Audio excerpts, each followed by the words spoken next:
The guard's voice cut through the golden hum of conversation like a blade of cold steel. "Ma'am, you need to move along. This is a private event. People like you don't belong here." His words hung in the air, sharp and unforgiving. The marble lobby of the Halston Tower gleamed under the glow of chandeliers. Around him, laughter faded. Champagne glasses froze mid-air. Conversation stilled. Every eye turned toward the woman he was talking to, the one standing near the grand staircase, her posture unshaken. She wore a plain black dress, no jewels, no designer bag, no visible badge of belonging. Yet somehow that simplicity carried a weight of quiet command. The executives, men and women wrapped in wealth and confidence, watched, waiting for her to shrink, to apologize, to step aside. But she didn't move. The silence in that room wasn't just awkward, it was electric, the kind that made your heart beat faster without knowing why. And then came the whisper that started everything. "She's not supposed to be here." They didn't know that in 15 minutes, the woman they dismissed as an intruder would own every inch of that building. They didn't know that before the night ended, half of them would lose their careers and their power. But right now, all they saw was a stranger. The guard's hand hovered near his radio. His tone grew louder, less patient. "I said move, lady. This is a closed corporate gala, not a place for—" He didn't finish. Maybe he didn't have to. From across the lobby, a few people chuckled under their breath. Someone lifted their phone, pretending to text, but already recording. A tall man in a gray suit leaned toward another and muttered, "You'd think security would know how to keep the staff out of sight before guests arrive." A ripple of nervous laughter followed. Still, the woman didn't react. Her gaze drifted slowly across the crowd, as if studying faces she already knew. Then softly, so quietly it almost felt like a whisper meant for herself, she said, "Interesting." The room tensed. 10 minutes until the keynote address. 40 stories above the city, the Halston Executive Gala shimmered like an altar to power. This was the night when million-dollar contracts were sealed with a handshake, when investors toasted to success over caviar and imported champagne. The kind of night where everyone knew exactly who mattered and who didn't. At least that's what they thought. The guard stepped closer, his voice rising. "We've had problems before, ma'am. People sneaking in, trying to steal from the tables. So I'm going to have to ask you to—" He never got to finish. Because at that moment she reached into her purse. Phones came out instantly. Heads turned. The crowd stiffened. Someone whispered, "Is she pulling something out?" The guard's hand went straight to his radio, but the woman's movements were calm, measured, almost ceremonial. She drew out a single black card, sleek, matte, almost featureless, except for one faint emblem embossed in gold. It was the outline of a rising bird, a phoenix. The light caught it, glinting like fire. And then she spoke. Her voice was smooth and clear, carrying an unspoken authority that made even the loudest voices go still. "I think there's been a misunderstanding," she said. "But perhaps this is exactly what needed to happen." Every syllable landed with quiet precision. A woman near the bar frowned, lowering her phone. Someone whispered, "Who is she?" The black card caught the light again, and for a heartbeat, nobody breathed. From the mezzanine, Sandra, the director of HR, appeared, heels clicking fast across the marble like a countdown clock. "Security," she said sharply. "Please escort this person out quietly. We can't have a scene." The woman didn't even turn her head. Instead, she took out her phone. Not to record, not to call, just to type 2 words. She hit send. "It's time." A faint vibration came from somewhere in her bag. Sandra froze. She glanced toward the main entrance where 2 more security officers had just arrived. The woman looked up at her, calm and unblinking. Sandra's voice faltered. "If this gets out, especially tonight—" She didn't finish. The words dissolved into air, 6 minutes until keynote. The live stream had already begun. A whispering voice from the back of the crowd said, "You're not going to believe this. Some lady just walked in and refused to leave. She's about to get dragged out." The woman smiled faintly as if hearing every word. But her phone buzzed again. She read the message, then whispered one single word under her breath. Confirmed. Nobody noticed the three guests by the staircase watching her closely. They weren't panicking. They weren't even surprised. They were waiting. 4 minutes until keynote. The sound of anger broke the tension. "Who authorized this?" a voice thundered. It was Charles Winton, the CEO of Halston Industries, striding across the lobby in a flash of tailored navy and fury. "What the hell is this circus? Do you have any idea what tonight means for this company?" The woman turned toward him slowly. Her voice was calm, but her words had weight. "Charles, we need to talk. All of us. Right now." The way she said his name, first name with quiet authority, made him stop mid-stride. His expression shifted from rage to disbelief. You know me?" "Better than you think," she replied. And for the first time that night, the CEO looked afraid. 2 minutes until keynote. The woman turned to the crowd.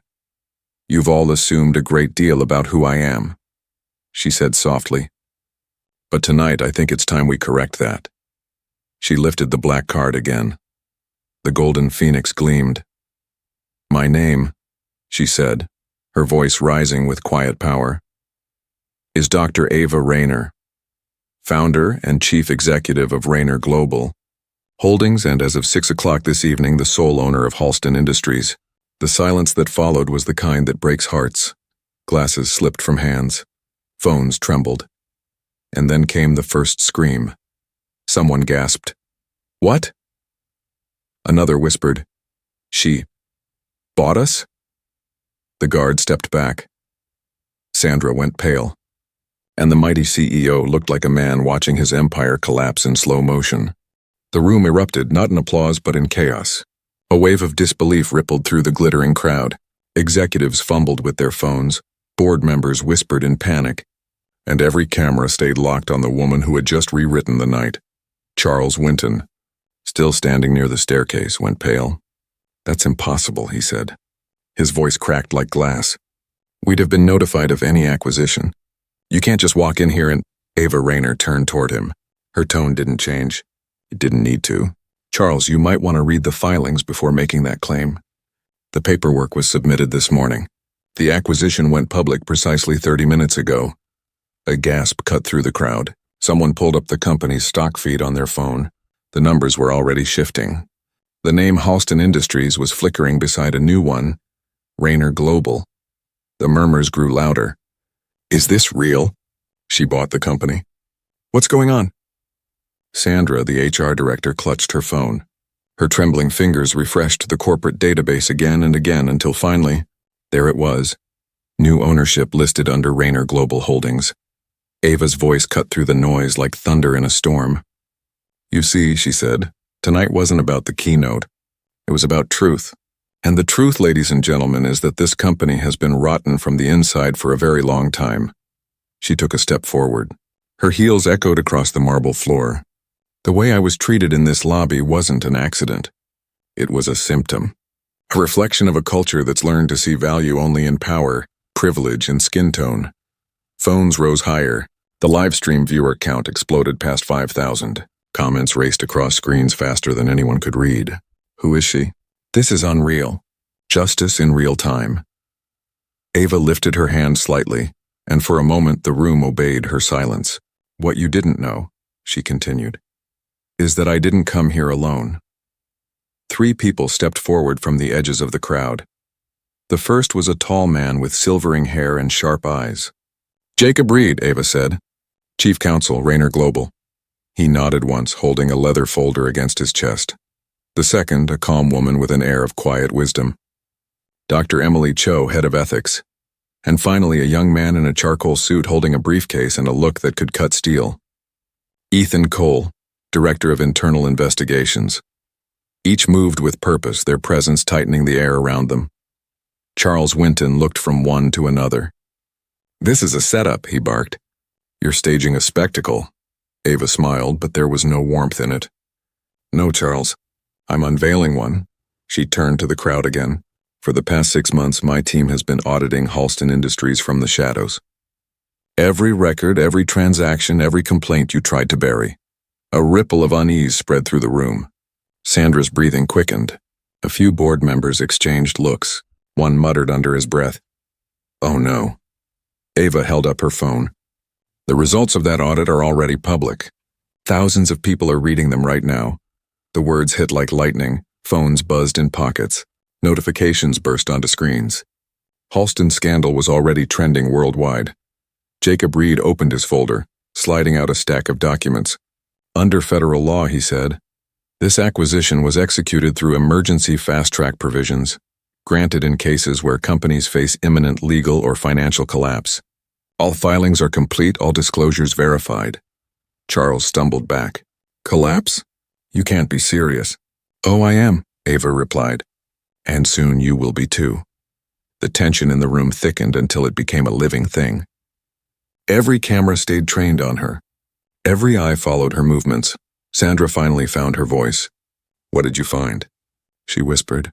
Ava looked at her for a long moment before answering. "Proof," she said. "Proof of how this company buried harassment complaints, falsified financial reports, and paid millions to silence its victims. You built an empire on silence, Sandra, and silence ends tonight." The crowd gasped. Ethan stepped forward, unlocking his briefcase. He pulled out a thin tablet and placed it on a nearby table. The screen lit up, revealing a long list of names and numbers. "Every complaint filed. Everyone dismissed, ignored, or paid off," he said. 794 in total. The number felt like a physical weight pressing down on the room. Charles Winton's mouth opened, but no words came out. Ava turned toward him again. "Charles, you once said that perception is everything. Well, tonight perception becomes reality." She took another step forward, closing the distance between them. "You treated people like they were replaceable. You punished honesty. You rewarded corruption, and you thought nobody was watching." The crowd was silent now, no longer amused, no longer superior. "But someone was watching," Ava continued softly. "We all were." Her phone buzzed again. She read the message, then looked up. "Federal agents have been notified. The Justice Department will arrive shortly to begin formal proceedings." A murmur of disbelief rippled through the room. Charles shouted, "You can't do this." "Oh, I can," Ava said. "Because I own this company, and because I refuse to let it continue destroying lives." The black card glinted in her hand again, the phoenix shining brighter under the chandelier. "This," she said, "isn't about revenge. It's about reckoning." The last thing anyone heard before the elevator doors opened was her final sentence, spoken calmly, like a verdict already decided. "Everyone in this room will face consequences. The only question left is how you'll face them." The elevator chimed softly. Ava stepped inside, followed by her team. The crowd parted in silence. As the doors began to close, she looked back once more. "The keynote is canceled," she said. "But don't worry. The real presentation starts upstairs." The doors slid shut and the world started watching. The elevator climbed in absolute silence. The mirrored walls reflected the tense faces of Ava Rayner's team, their eyes calm but focused. Nobody spoke until the soft chime announced their arrival on the 42nd floor, the executive boardroom. When the doors opened, the sound of hurried whispers spilled out. The room was already full. Directors, legal advisors, and the very same executives who had watched Ava's humiliation in the lobby. Now they stood like statues, their confidence stripped bare. Ava walked in first. No guards, no entourage. Just quiet authority. Charles Winton was already there, seated at the head of the long mahogany table that had seen decades of power deals. His tie was loose, his palms trembling. "This is absurd," he said the moment she appeared. "You've ambushed us. I want my lawyer." Jacob Reed, the chief counsel beside her, placed a document folder on the table. "Your attorney has already been notified," he said. "He's declined representation due to conflict of interest. As have the others." The words hit Charles like a physical blow. His face drained of color. You talked to my lawyer?" "We did," Jacob replied evenly. 2 hours ago, along with the legal representatives of every major board member in this room. Ava took her seat at the opposite end of the table, the chair reserved for the chairman of the board. No one protested. No one dared. She rested her hands on the table, fingers steady, voice unwavering. "Before we begin, I want you all to see something." Ethan Cole pressed a button on a sleek remote. The lights dimmed and the giant screen at the front of the room came alive. The first slide appeared. A logo glowed in white and gold. Halston Audit Confidential Internal Report. Beneath it, a single line read, "Conducted by Rayner Global Forensic Division." "We began this investigation 6 months ago," Ava said. "At first it was standard due diligence for a potential acquisition. But the deeper we looked, the clearer it became that Halston wasn't a company. It was a machine built on deception." The next slide appeared. 2 graphs. One showing projected revenue, the other actual earnings. The gap between them widened like an open wound. "For 3 consecutive years," Ava continued, "this company falsified quarterly reports to maintain investor confidence. Small enough to pass audits, large enough to mislead every shareholder who trusted you." Charles gripped the edge of the table. "Our auditors would have caught that." "They did," Ava replied. "You just paid them not to." The room went silent. Ethan advanced the slide again. Dozens of email screenshots appeared. Subject lines marked, "Confidential, Attorney Privilege, for internal review only." Each one revealed communications between senior executives, discussing manipulated reports, falsified safety records, and payouts to regulatory officers. Sandra's voice trembled. "How did you get these?" Ava looked at her, calm and unflinching. "Because you left a trail, Sandra. You always do. You thought deleted emails disappear. They don't." The air in the room thickened until it felt like breathing through glass. Financial fraud, Ava continued, was only the beginning. What came next was worse. The next slide appeared, a spreadsheet filled with rows and names, hundreds of them. "These are harassment and discrimination complaints filed between 2019 and 2024. 847 in total. 791 were buried or dismissed. Dozens of employees were forced out of their careers. Others were paid to stay silent." Sandra covered her mouth. One of the board members whispered, "Dear God." Ava stood slowly, walking toward the screen. The light from the projector reflected off her black dress as she spoke. "You built a culture where fear was a management strategy. You rewarded predators and punished truth-tellers, and you thought it would never surface." She turned to face Charles again, but the truth always surfaces. The next slide showed a video feed, grainy security footage of the lobby from just hours earlier. The moment the guard confronted her, the way people laughed, the way Sandra ordered her out. "This," Ava said quietly, "wasn't a random event. It was a test. A final confirmation of everything our investigation found." The executive stared, frozen. Ethan stepped forward. "We needed evidence that this company's discrimination wasn't historical. It was cultural, endemic. So we created a moment where your instincts would reveal your truth." Ava nodded. "And you did." The room was silent except for the faint hum of the projector. "Now you understand," she said, "that this was never about me being mistaken for a stranger. It was about proving what happens when power forgets empathy." Jacob opened another folder. "The findings of this audit are now under federal review. The FBI, SEC, and Department of Justice have been briefed. Arrest warrants for 3 individuals are being processed as we speak." Someone at the end of the table stood up abruptly, knocking over a chair. "You can't do this." Ava's gaze didn't waver. "It's already done." The man sat back down. Charles's voice dropped to a whisper. "So what happens now?" Ava looked at him for a long moment before answering.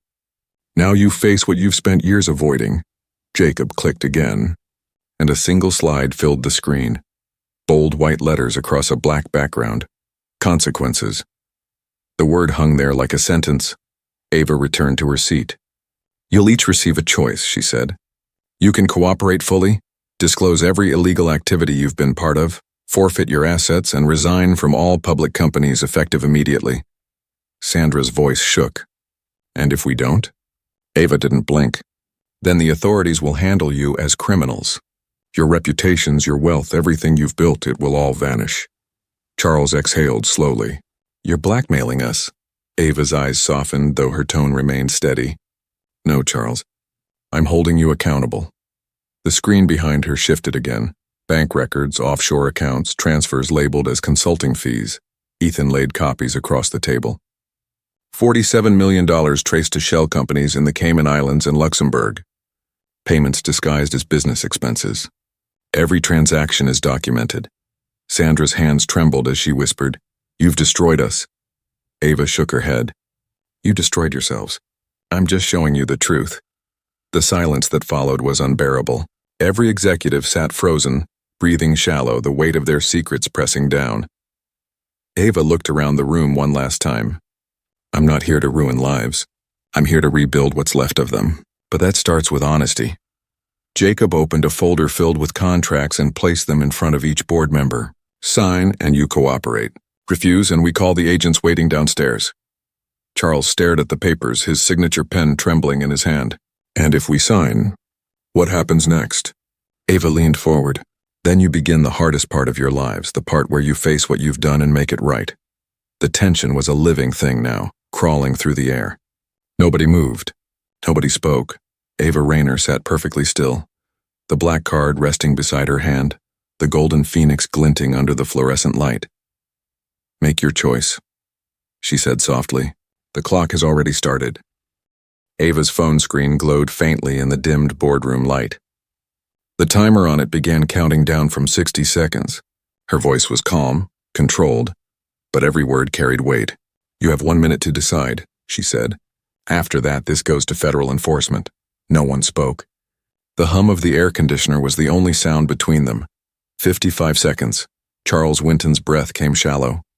His gaze darted from the papers to Ava's expression, searching for mercy. He found none. "This is extortion," he whispered. "No," she replied. "This is accountability. The thing you've all avoided for years." 50 seconds. Sandra's eyes were wet. She clutched her pen so tightly her knuckles turned white. "Our families. Our children. What happens to them?" Ava's eyes softened slightly. "They'll survive this. The people you silenced barely did." 45 seconds. Jacob Reed opened a legal binder. "Under federal RICO statutes, the pattern of criminal conduct established here carries sentences up to 20 years. The SEC violations add another $50 million in fines. Personally, not corporately." 40 seconds. One of the board members groaned quietly, his voice barely a whisper. "Oh God." Ava didn't look up from her timer. "You can end this tonight or drag it into courtrooms for years. Either way, justice happens. But the difference is whether you get to stand or kneel when it does." 35 seconds. Ethan began distributing the cooperation agreements, thick, formal documents. "These confirm full confession, asset forfeiture, and resignation from all executive positions. Signing them ensures leniency during sentencing." 30 seconds. The papers rustled like a storm as they were placed before trembling hands. Dr. Emily Cho spoke for the first time, her tone firm but calm. "We've already established a victim restitution fund. $50 million drawn entirely from forfeited executive assets. Those funds will compensate the employees this company destroyed." Sandra's voice cracked. "You're asking us to give up everything?" Ava met her eyes. "No, I'm asking you to return what you stole." 25 seconds. Charles slammed his fist on the table. "This company was my life." Ava stood slowly, leaning forward just enough that her presence filled the space between them. "Then maybe it's time you learn what life looks like outside this tower." 20 seconds. She pointed to the documents. "Sign and face your consequences with dignity. Refuse and face them in handcuffs." 1918. Charles stared at the timer, sweat glistening on his temple. "What about the people involved under us? The managers, the accountants? They'll be investigated," Ava said. "Those who cooperated will be protected. The rest will face justice." 15 seconds. Sandra's pen trembled above the paper.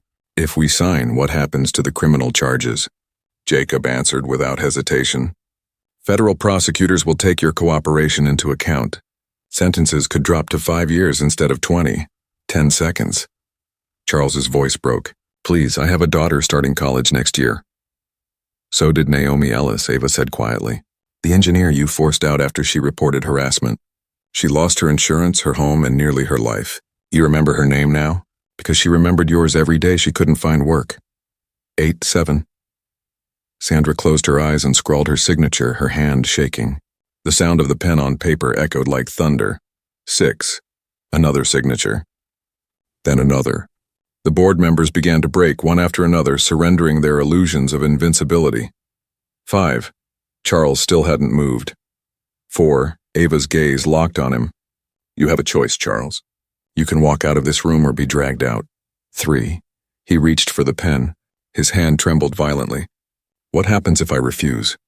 Then you'll spend the rest of your life behind bars explaining to your daughter why you traded integrity for greed. 2. He pressed the pen to paper, his signature a jagged mess. Ava stopped the timer. The sound of the click was final, sharp as a gavel strike. She dialed a number on her phone. Director Hayes, she said. Yes, we have full cooperation. All signatures secured. You can proceed with the formal warrants as planned. She paused, listening, then looked up. Understood. Yes, I'll deliver the documents personally. When she ended the call, the room remained silent. Every executive looked like they'd aged 20 years in an hour. Ava took a breath, her tone shifting from ice to measured calm. You will hold a public press conference. You will issue a formal apology. You will personally present the first restitution checks to the people you harmed. Charles swallowed hard. In public? In full view of the world, Ava said. Transparency isn't optional anymore. Sandra wiped a tear from her cheek. And you, what happens to you after this? Ava glanced toward the window where the lights of the city flickered below. I rebuild this company into something decent, something honest. You've buried too many people in this city under greed. It's time to raise something new from the ashes. She gathered the signed pages and placed them neatly in Jacob's folder. Effective immediately, she said. Halston Industries is dissolved. From this moment on, it operates under a new name, Rayner Pinnacle Corporation, a company where accountability is permanent policy. The lights brightened again. Ethan brought up a new slide on the screen, an organizational chart with Ava's name at the top. Every complaint from the past 5 years will be reopened, she continued. Every victim will be compensated. Every cover-up will see daylight. And every executive who ever thought they were untouchable will learn the meaning of consequences. Charles lowered his head into his hands. Ava looked at him one last time. You built an empire on fear. I'm building one on truth. The elevator doors opened behind her. 2 federal agents stepped out, flanking the doorway in quiet authority. You're all dismissed, Ava said simply. Security will escort you out. Your access has been revoked. Your personal effects will be sent home. Federal transport leaves in the morning. As the disgraced board members filed out, silent, hollow-eyed, Ava remained seated, watching them go. The sound of their footsteps was the funeral march of an era ending. When the last door closed, she turned to her team. Now, she said softly, let's make sure this never happens again. The night bled quietly into morning. The skyline beyond the glass was washed in gray, the first light of dawn slipping through clouds that hung low over the city. Inside the tower, the boardroom felt hollow, like a temple after its gods had fallen. Ava stood by the window, her reflection merging with the city lights. Her team stayed behind her, silent. For a long moment, no one moved. The only sound was the hum of the projector cooling down. Then she finally spoke. 6 months, she said softly. That's how long we give them to start over. After that, we rebuild everything they broke. Her words weren't loud, but they filled the room with a sense of purpose that no amount of money could buy. Dr. Emily Cho nodded. The compensation fund is ready. The first payments can be processed by morning. Good, Ava replied. Make sure the victims know exactly what this is. Not hush money. Justice. Ethan glanced up from his laptop. Media outlets are already calling this the Phoenix takeover. They're flooding us with requests for statements. Ava's eyes stayed on the window. Let them talk. The story isn't what we did tonight. It's what happens next. Jacob gathered the signed documents and tucked them neatly into his briefcase. Federal custody has taken the former executives. All 6 were escorted out quietly. No resistance, Ava nodded. Good, I don't want humiliation. Just truth, the elevator chimed softly. One of the security officers stepped out, hesitating at the threshold. Dr. Rayner, he said carefully. The lobby is clear. The live stream feed has gone viral. Over 10 million views in the last hour. Ava turned. 10 million? Yes, ma'am. People are calling it a turning point in corporate accountability. She smiled faintly. Then let's make sure it actually is. The security officer hesitated again. Dr. Rayner, about the guard, Robert. Her expression softened. He still has a job? Yes, ma'am. He's waiting in the lobby. Says he wants to speak with you before his shift ends. Tell him I'll be down shortly. The man nodded and disappeared into the elevator. Ava turned back to her team. "We've done the hard part," she said quietly. "Now comes the real work." They followed her out of the boardroom and into the hallway. The walls that had once been lined with portraits of past CEOs were bare now, removed that night. The ghosts of ego had been stripped from the marble. When they reached the lobby, the air felt different, clean, lighter somehow, as if the building itself could breathe again. Robert stood near the security desk, hat in hand. His posture was stiff, his eyes uncertain. When he saw her, he straightened immediately. "Dr. Rayner," he said, his voice low, almost reverent. I wanted to say thank you for not firing me, for all of this." Ava looked at him for a moment before answering. "Robert, you made a mistake. But what matters is what you do with it now." He swallowed hard. "I've been taking the bias training. The workshops. I didn't realize how much I didn't see, how much I ignored." "You see it now," Ava said gently. "That's where change begins," he nodded. "I'll do better. I promise." "I believe you," she replied. And for the first time, Robert smiled. She walked past him toward the center of the lobby, the same spot where she'd been publicly humiliated hours earlier. Now the marble floor beneath her feet gleamed, polished to perfection, as if even the building wanted to erase the memory of its own failure. 6 months later, that lobby would become the symbol of a revolution. The transformation started quietly, but it spread like wildfire. The new company, Rayner Pinnacle, became a case study in how to rebuild trust from ashes. Every decision was transparent. Every department was audited. The old culture of secrecy and power games was replaced by something corporate America had long forgotten: accountability. The Phoenix Protocol, the AI-driven ethics system Ava had developed, was installed across every division. It scanned internal communications for patterns of discrimination, harassment, and manipulation, flagging them before they became crises. It wasn't surveillance. It was prevention. Within months, results poured in. Employee satisfaction soared. Whistleblower reports turned into thank you messages. No complaint was buried. No voice ignored. The numbers told a story that no PR campaign could fake. Employee satisfaction up 320%. Diversity in leadership up 60%. Harassment cases ignored, 0. And most shocking of all, profit margins climbed. Because when people felt safe, they worked harder, created more, believed in what they were building. Ava read the quarterly ethics report one morning, a faint smile touching her lips. "No buried complaints," she said aloud. "No silenced victims." Dr. Emily Cho looked up from her tablet. "We did it?" Ava shook her head gently. "No, we started it." She turned to look through the glass walls of her new office. Outside, employees walked through the once intimidating lobby with ease, talking, laughing, living without fear of hierarchy. Among them, she spotted a familiar face: Jennifer Ellis, the engineer who had once been forced out for reporting harassment. She was back, now serving as director of employee advocacy. Her daughter, once sick and uninsured, was healthy again. David Cho, the whistleblower who had been blacklisted, now headed the transparency division. He'd personally designed new systems to ensure that every future complaint saw daylight. Ava felt something she hadn't allowed herself to feel in years. "Peace. Justice doesn't erase the past," she said softly, "but it gives people a future." Her phone buzzed. A new message flashed across the screen, from Maya Rayner. Message: "Saw your interview, Mom. So proud of you.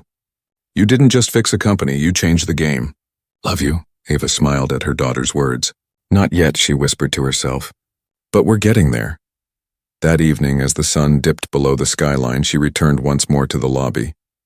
The chandeliers shimmered and the reflection of the city lights danced across the marble.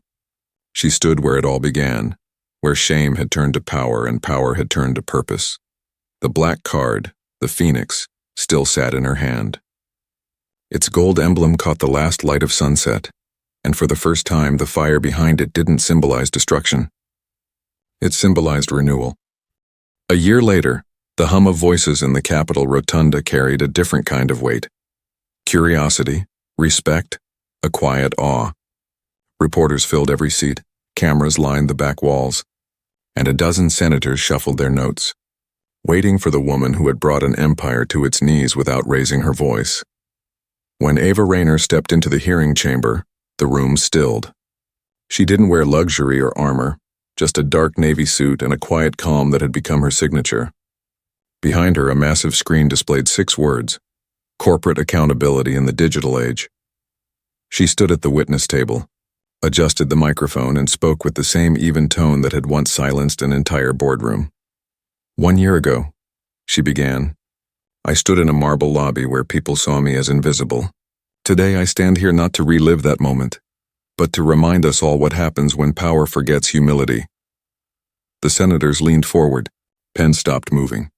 Even the sound technicians went still. Ava clicked a small remote and the first image appeared on the screen behind her. A photograph of the lobby, the night everything changed. This, she said, is where it began.